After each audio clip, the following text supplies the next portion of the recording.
భక్తులు గుర్తుంచుకోవాలి. బిల్వపత్రం తీసుకునేసి ధనంకు ఈ వైపు ఉండాలండి. ఇది బ్యాక్ సైడు. ఓకే, ఇలా ఉంటాయి పత్రాలు, చాలా తల మెరుస్తూ ఉంటాయి ఒకవైపు. ఓకే, పత్రం తీసుకొని శివలింగం ఇలా ఉంటుంది కదా, ఇలా ఉంచితే ఐశ్వర్యం లభిస్తుంది. ఓం నమః శివాయ.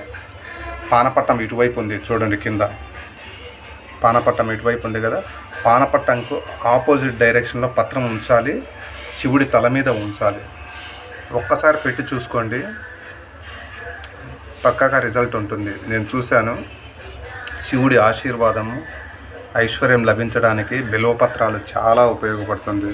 ఎందుకంటే మహాదేవునకు ఆ యొక్క విష ప్రభావం ఏదైతే ఉంటుందో దాని నుంచి మనము స్వామివారిని కొంచెం కొంచెంగా ఇచ్చేస్తాం, తగ్గిస్తూ ఉంటుంది. అందువల్ల ఐశ్వర్యం లభిస్తుంది.